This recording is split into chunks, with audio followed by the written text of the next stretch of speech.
Oh, walang sagot si Sandro syempre. Oh, eto, pakita natin tong balitang to at reaksyonan na din. Sige, pasok. Commission for Infrastructure si House Majority Leader Sandro Marcos. Habang si Congressman Pulong Duterte naman ayaw raw humarap sa ICI. Nasa frontline ng balitang yan, si Gerard de la Peña. Di ba? Ang tapang-tapang nila. Si Sandro Marcos humarap sa ICI. Si Duterte humarap sa ICI. O ngayon, sasabihin niyo sa akin, wala naman palang silbi yung ICI. Hindi naman pala kaya nung ICI makapagpakulong. O bakit hindi umatin si Pulong doon? Wala naman palang kayang gawin yung ICI kay Pulong. Ang problema kasi dito, pag nagpunta si Pulong dyan, pwede nilang gisahin si Pulong, tas ilabas nila sa media yung panggigisa nila kay Pulong. Kasi pwedeng gisahin nila si Pulong tapos si Sandro hindi nila gisahin. Kasi nga, weaponized itong ICI na ito na imbestigahan ng malaliman yung mga kalaban nila. Pero pag sila iniimbestigahan, wala pa isang oras, lalabas na yan, magpapapreskon na yan. So, ang sabi ni dito ni Pulong, bakit ako pupunta sa inyo? Putangin na nyo. Wala naman silbi yan. Kayo nagbuo niyan, tapos pupunta ako dyan. Kalaban, kumbaga, putya, alam ko nang aambushin nyo ako dyan, dadaan pa ba ako dyan? Di ba? Meron na nakaposisyon dyan na mga kalaban, nakatutok na yung baril doon sa kalsada, dadaan ka ron, babariling ka ron. Alam ko na, dadaan pa ako ron, kung di ba naman ako gago.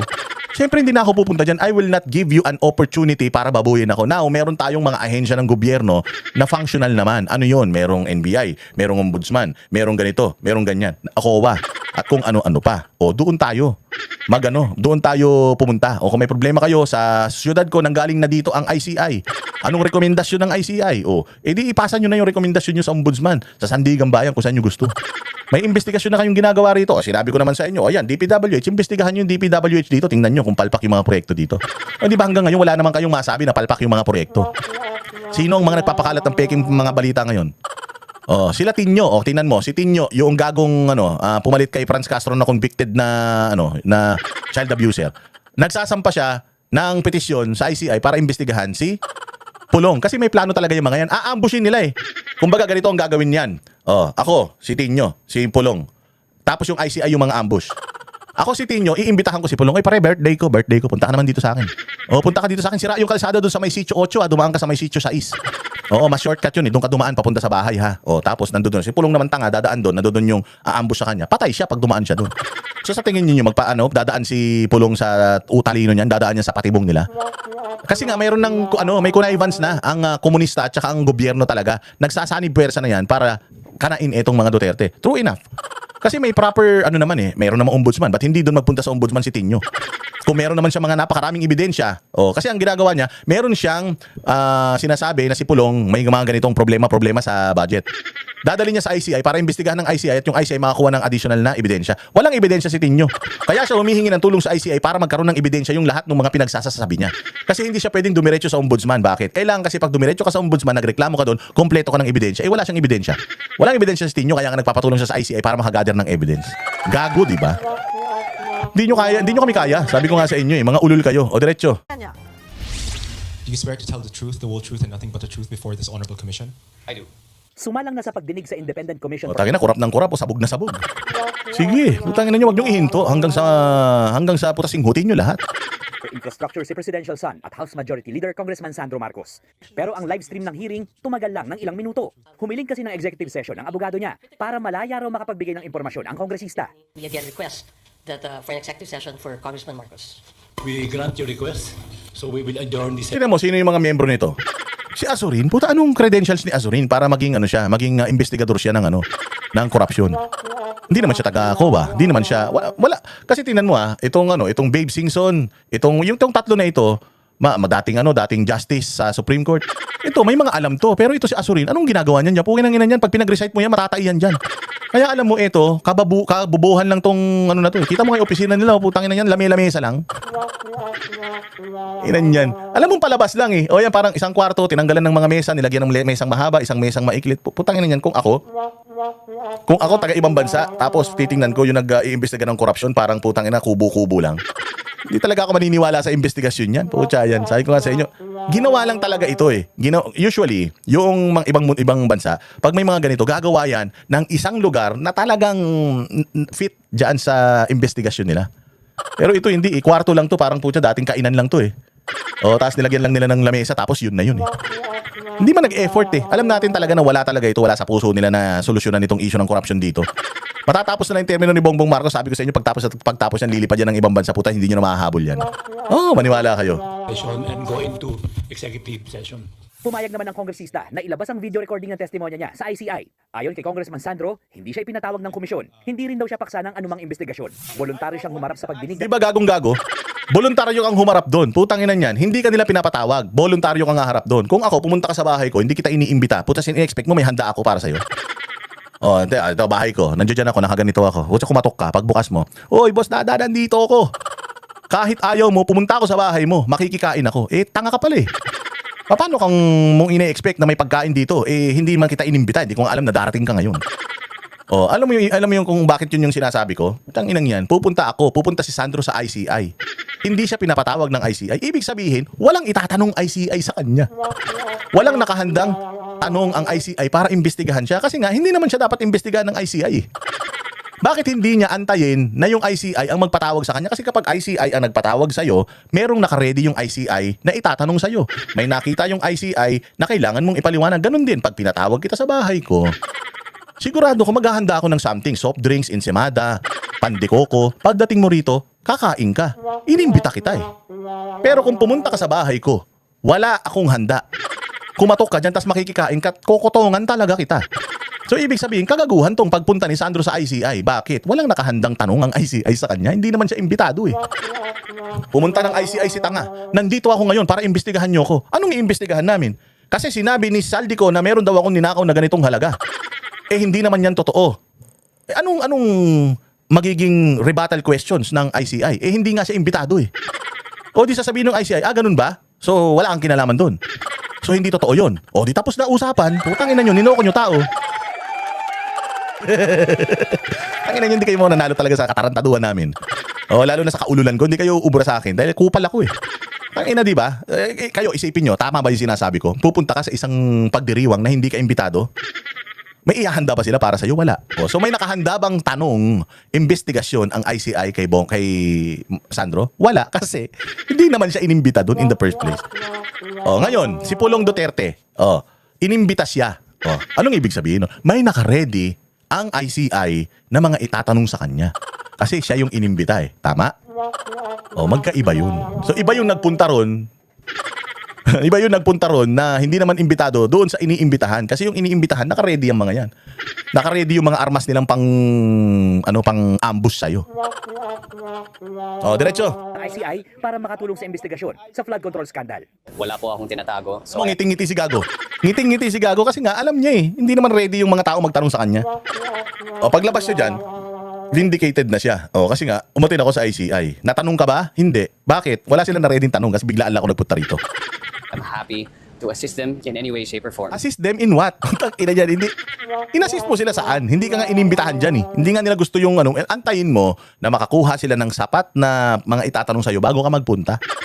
Hindi yung bigla kang pupunta dyan tapos bati-bati na. Hindi ganun yun.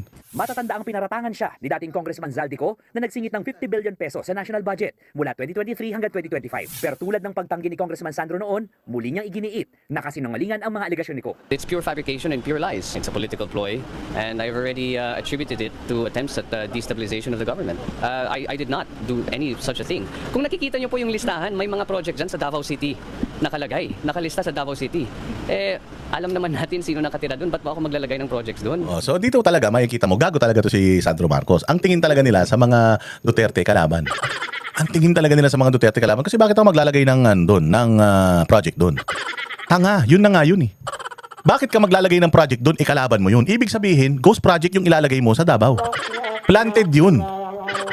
Planted yun. Halimbawa, ganito, maglagay ka ng project sa Davao. Pondohan mo. Siyempre, ang naka-ano dyan, DPWH. Pero wag nating sabihin mo na yung project dun sa Davao gawin, pero wag mong lagyan ng pera para hindi matuloy. Putang ina niyan, ghost project yan. Magkakaroon ngayon ng ghost project sa Davao. Di ba? So he's setting up Davao to fail.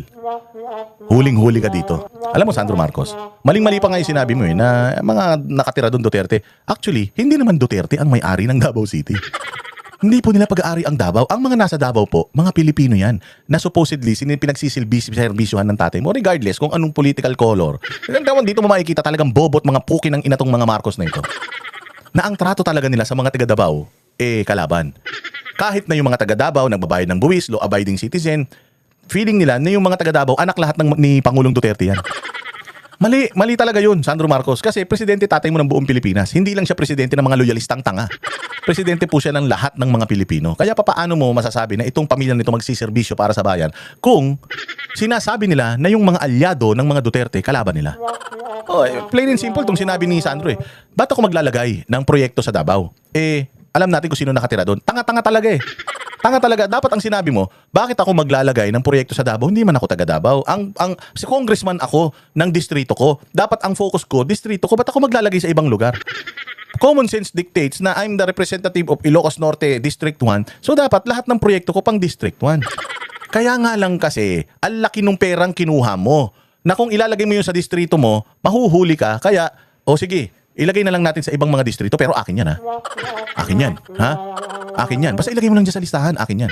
Kasi ICI na mismo nagsasabi na hindi nagtutugma yung mga proyekto niya sa distrito niya doon sa insertion niya. So double black eye siya dito. Pinakita niya na ang politika talaga ng mga Marcos is para lang sa mga kaibigan kaloyalista nila. Pag kalaban na nila, putyang ina, hindi na nila tutulungan yan. Matutuwa pa nga sana sa yung tao. Actually, naglagay ako ng insertion sa Davao City. Dapat nga, doon lang ako sa distrito ko, pero naglagay ako sa Davao kasi nakita ko may problema din doon. Pero kung di ka ba naman bobo, maglalagay ka ng proyekto sa Davao, di sana pinadaan mo yun sa congressman nung distrito na paglalagay mo ng proyekto na yun. Hindi ba? So dito pa lang may malalaman mo na talaga na putyang inan to, may kalokohan talagang ginagawa ito. Sabi niya hindi daw siya maglalagay ng sa Davao, ng proyekto sa Davao, pero yung tatay niya inaangkin yung proyekto ng mga Duterte sa Davao. Yung Bukana na tulay, inaangkin ng tatay niya, kanila daw yun 2023 ulul. Tayo na 2018, 2020, 2018 pa yan inasikaso ng Davao ni Pangulong Duterte. Actually pinatitigil nga lahat ng mga Chinese funded na mga ito donated to lahat ng mga Chinese funded na mga infrastructure pinatigil ng tatay mo. Nakiusap lang si Inday na itong Bukana at saka yung Samal Bridge, wag nang idamay kasi yun lang yung malaking maitutulong noon sa probinsya ng Davao. Kaya yun lang yung nagtuloy. Pero lahat ng mga infra na yan, nagsimula yung planning niya nung panahon ni Pangulong Duterte, pati yung subway. Panahon ni Pangulong Duterte yan, nag-groundbreaking lang yan sa panahon ng tatay mo, pero lahat nung usapan, kontrata, kwentuhan, nagsimula nung panahon ni Pangulong Duterte. Putangin na nyo, lahat na lang ninakaw ninyo ninanakaw nyo, pati yung mga proyektong hindi sa inyo, mga hayop kayo talaga. Bukod sa budget insertions, lumabas sa allocables ipinapaliwanag ito, we are talking about insertions iba pa yung insertion sa allocable Magkaiba pa po yun. Iba pa po yung allocables. Kasi yung allocable nga, para siyang PDAF. So, ipinapaliwanag niya yung insertion niya. Tinutulungan siya ng ICI kung paano niya ipapaliwanag yung insertion. Pero yung allocable, meron na siyang sagot. Isang report ng Philippine Center for Investigative Journalism na nakakuha ng 15 billion pesos na allocables. Ito yung pondo ng DPWH na napupunta sa bawat distrito para sa infrastructure projects. Tinawag itong bagong anyo ng pork barrel. Tinanong tungkol dyan si Congressman Sandro, pero hindi siya sumagot. Report on your allocable? Walang sagot. Diba? Walang sagot si Gago pagdating sa allocable kasi hindi niya yan kayang lusutan. Hindi niya kayang lusutan yung allocable na yan. Tinan mo, kung kaya niyang sulusutan yan, magsasabi na siya. Kasi nakapag-practice sila doon pa lang sa insertion na inilagay ni Zaldico. May practice na sila doon. Kaya ang tapang niya magsagot. Pero pagdating sa allocable, wala pa. Hindi pa nila napag-uusapan kung paano lulusutan yun. Kaya nung tinanong siya, hindi niya dininay. Nagtago na siya sa palda ng nanay niya. Yan ang sinasabi ko. Sabi ko nga sa inyo one mistake after another, one corruption after another. Grabe, saan nyo dadalhin itong ganito karaming pera? So sa usapin ng PDAF, dahil sinabi ng PCIJ na silang magtsuhin ang PDAF scam, pork barrel scam, king, pork barrel king, silang dalawa, kita mo, kaya niya sagutin? Hindi, wala pa silang dito. Wala pa silang napag-usapan, wala pa silang game plan, hindi pa to dapat napag-uusapan. So kung sino ka man media na nagtanong ka, yari ka sa kanila. So manloloko itong mga ito. Mga hudas itong mga ito. Sasagot lang ang mga ito doon sa meron na silang script. Pero pag kayong talagang totoong-totoo yung ngayon pa lang mainit na mainit, wala yan. Hindi sasakaya, sabi ko sa inyo. Drug test, sasagot yung mga yan sa mga corruption na kasi ginawa nila yung mga corruption meron na yan silang mga escape plan. Ganun kasi kapag magnanakaw ka sa isang bangko, hindi naman ang pinakamahirap talaga doon is how to go out with the money na ninakaw mo sa bangko. Madali lang mo yung pumasok ng bangko. Madali lang pumasok ng vault. Ang problema, paano mo ilalabas yung mananakaw mo doon sa vault? Di ba? Yun ang mahirap, how to get away with the crime. Oh, so itong mga to, yung insertion nila, meron na silang escape route, meron na silang dadaanan palabas, dito tayo dadaan. Kumbaga may plano na sila diyan. Pag nasukol, meron na silang plano. Eh itong pork barrel scandal nila. Wala pa sila, hindi nila to napag-isipan na na lalabas ito. Na mahuhuli sila dito. Kaya wala pa silang sagot. Ayan, tinanong, "Sir, ano masasabi mo sa allocable mo?" Wala, dead ma. Oh, huli. Ano sa inyo hindi kayo uubra sa barateros. Kung si Sandro humarap sa ICI kahit hindi pinapatawag, si Davao City 1st District Representative Paulo Duterte sinabi kahapon na bukas sa investigasyon kaugnay ng mga kinukwestiyong proyekto sa kanya. Sinasabi niya, bukas ako sa investigasyon. Hindi naman niya sinabi na hindi siya bukas sa investigasyon. Sinabi naman na niya yan even before na open sila sa investigation. Meron nga siyang malaking libro, binagsak nga niya. Ayan na yan na yung report ng ng DPWH. Kunin niyo na. Di ba salita ng salita si Sandro Marcos tungkol sa bilyon-bilyon na budget niya? Sinabi niya, imbestigahan niyo ako. Walang problema. We are inviting you to investigate. Mag-imbestiga. ICI, mag-imbestiga ka. Di mag-imbestiga ka. Pero ipapatawag mo ko dyan, fuck you. Nek, kaambushin mo ko dyan. Kung ano yung kailangan mo, ibibigay ko sa'yo. Ano yung tanong mo, ibigay mo sa akin. Lahat ng dokumento, ipapasa ko sa inyo dyan sa ICI. Pero yung pupunta ako dyan, tatanungin nyo ko. Kukornerin nyo ko. Putangin na nyo, hindi nyo ko kaya. Bakit? Hindi naman ang nag-deputize ng opisina na yan, si Bongbong. Kalaban namin si Bongbong. Di pag nagpunta kami dyan, nagpunta kami sa Lions din. Di nginat-ngat nyo kami dyan. Kung di ba kayo mga tanga? Hindi ba? Hindi, ba't ako kakagat sa patibong nyo? Yung sa patibong nga namin na drug test, hindi kayo kumakagat. Walang sinabi si Pulong na a-attend siya dyan. Sinabi ni Pulong, I'm open to investigation. Mabuti nga investigahan nila. But I will not go to ICI to humiliate myself because pupunta ako dyan, hindi ko kayang ipagtanggol yung sarili ko kasi vindictive na yung mga nandiyan dyan. Biased na yung mga nandiyan dyan. Meron na silang sets of questions na mapapahiya ko at lalabas yan sa media, magmumukha akong kurakot. Hindi ko kayo i-dignify. Pumunta kayo sa probinsya ko, lahat ng dokumento na kailangan nyo, kunin nyo. Padaanin natin sa tamang ahensya. Isampa nyo yan sa ombudsman, isampa nyo sa NBI. Kung saan nyo man gustong isampa, haharapin ko kayo. But not in ICI. Haharap ako sa ICI. Ang pangit-pangit ng nyo dyan, nung investigation room nyo dyan. Hindi nyo man lang nga pinaghandaan. Wala nga daw sariling mga gamit yung mga tao dyan. Tapos pupunta ako dyan. Distrito. Pero ngayon, sinabi niyang hindi siya haharap sa pagdinig ng ICI dahil wala raw itong kapangyarihan at jurisdiction sa kongresista. Ginagamit lang daw ng palasyo ang ICI para sa propaganda at ginagawa raw na punching bag ang mga hindi kaalyado ng administrasyon. Tanong naman ni ACT Teachers Party List Representative Antonio Tino, bakit biglang dinagasi? Hindi nga dinagasi, Pulong, tanga. Hindi siya magpapabudol sa'yo. Hindi siya magpapaloko sa'yo. Kung gusto magsuntukan kayong dalawa, hindi ka uurungan yan. Pero sabi mong I welcome the investigation at wala tayong tinatago at walang kinatatakutan. Ano ba sinabi ni Pulong? Sinabi ba ni Pulong na hindi siya magpapaimbestiga sa ICI? Sinabi lang niya, hindi ako pupunta dyan. I am welcome. Ang problema, comprehension Ang problema, hindi kayo marunong umintindi. Sinabi ni Pulong, hindi ako pupunta sa ICI, pero welcome ako sa investigation. Kung anong kailangan nilang dokumento, ipipresenta namin. Pero hindi ako pupunta dyan. Ba't pa ako pupunta dyan? Besides, kahit sa COA kayo magreklamo, sa NBI, sa DOJ, Ombudsman, Sandigan Bayan, ready ako dyan. Sinasabi ba ni Pulong na ayaw kong magpaimbestiga? Hindi ako magpapaimbestiga, nek nyo. Walang ganun, hindi yan katulad nila Marcos na ayaw magpa-drug test. Comprehension ang problema mo dito, Tinyo. Yung wala kang utak, yun ang problema mo. Si Congressman Pulong, ano raw nangyari sa sinabi niyang wala siyang tinatago at walang kinakatakutan? Sagot naman ni Congressman Pulong, hindi siya umatras. Umayaw lang siya sa palabas. Giit pa niya, hindi raw siya ipinanganak kahapon para mahulog sa patibong nila. Hindi rin daw siya parte ng Appropriations Committee noong nangyari ang mga anomalya, kaya hindi raw siya ang dapat humarap sa ICI. Kaya nga dito makikita mo talaga na yung mga komunista at saka itong si administrasyon ni Bongbong, ano na talaga sila? Married na talaga sila, kinasal na talaga sila. Kinasal na sila para talagang hahantingin itong mga Duterte. Daon na nang hiniling ni Tino na imbestigahan ng ICI ang nasa 4 na bilyong pisong halaga ng